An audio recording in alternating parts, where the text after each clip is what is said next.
پاکستان نے space programme جب start کیا تو بگننگ بہت زبردست تھی ان دا 60s. وے بیفور مون لینڈنگ ہم نے پہلا راکٹ لانچ کیا تھا اور ایشیا میں ہم پہلے کنٹری تھے جس نے راکٹ لانچ کیا تھا, اور ہماری beginning is according to the words of Plato بہت زبردست تھی. ہمارا کام وہاں سے ڈیفائن ہو رہا تھا, بٹ گریجولی اینڈ انفارچونیٹلی ہمارا ایک ڈکلائن آیا, اور وہ ڈکلائن جو ہے اب اتنا زیادہ اسٹیپ ہے کہ اب ہم انڈیا کے ساتھ اگر کمپیٹ کرنے کی بات کریں تو it would take lot many years کہ ہم اس کے کچھ پرسنٹیج تک جو ہے وہ پہنچ سکیں.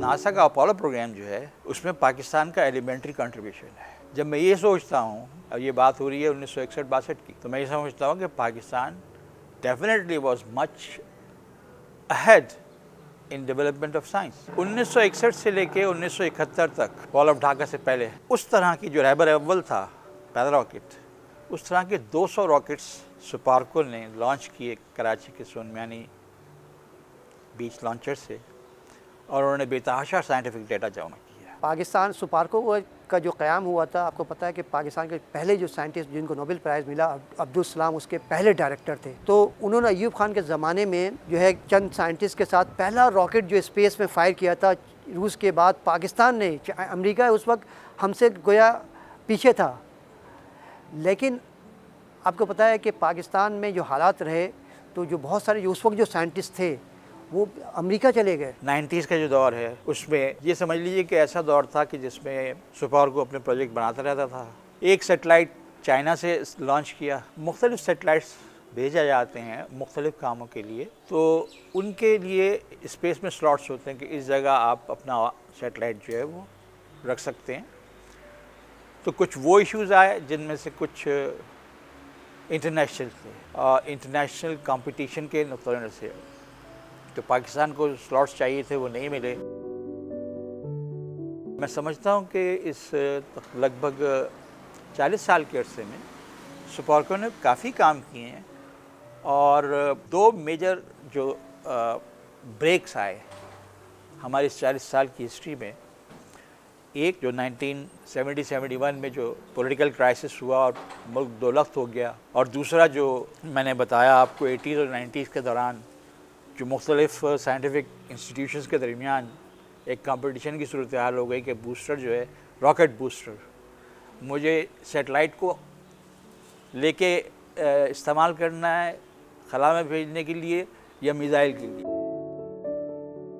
ناسا کا جو ہے اراؤنڈ $32 بلین کا بجٹ ہے اسپیس پروگرام جو ان کا ہے. انڈیا کا اراؤنڈ $2 بلین کا اینول بجٹ ہے, اور ہمارا جسٹ ہم اگر بات کریں تو پینٹس ہیں ہمارے. تو وہ کسی پروپورشن میں اگر ہم اس کو دیکھیں تو کہیں پہ بھی وہ GDP وائز, پاپولیشن وائز وہ کہیں پہ بھی آپ کو میچ کرتا ہوا نہیں ملے گا ناسا سے اور اسرو سے. تو بجٹ کا ایک بہت بڑا ایشو ہے, اور بجٹ کے ساتھ ساتھ ہماری ولنگنس جو ہے وہ اوبویسلی ایک بہت بڑا ایشو ہے. میں سمجھتا ہوں اگر ولنگنس ہوتی تو ہم بہت آگے تک اوپر جا سکتے تھے. مقصد وہی ہے کہ جو بار بار میں کہہ رہا ہوں کہ آپ اپنے لوگوں کو ٹرین کریں, آپ کی انڈیجنس ٹیکنالوجی ہو تو پھر اس میں سروائیول ہے. تو وہ دیکھیے ٹیکنالوجی ایک دن میں نہیں آتی, آپ کو اپنے یونیورسٹی میں انویسٹ کرنا پڑے گا. یونیورسٹی کے ڈپارٹمنٹس میں جیسے فزکس ہے, اسپیس سائنس کے ریسرچ ادارے ہیں, ان میں وہاں سے جو آپ کے پاس ینگ پاور پیدا ہوں گے, پھر اس کو ٹرین کریں, اور وہ ٹریننگ ایسا دیں کہ آپ انڈیپینڈنٹلی کام کر سکیں.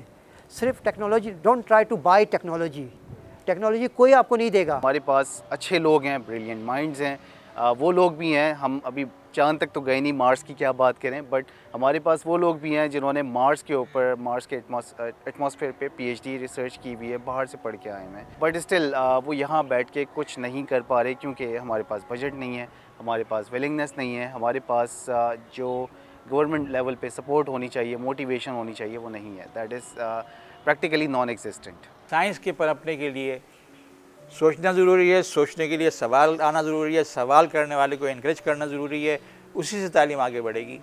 لیکن اگر آپ سوال کرنے پہ پابندی لگا دیں, آپ اس میرے جملے کو کسی طرح بھی انٹرپریٹ کر سکتی ہیں, چاہے وہ 6ٹھی کلاس کا بچہ سوال کر رہا ہو, چاہے وہ یونیورسٹی لیول کا ایک طالب علم سوال کر رہا ہو, یا کوئی سوشل ایکٹیوسٹ سوال کر رہا ہو.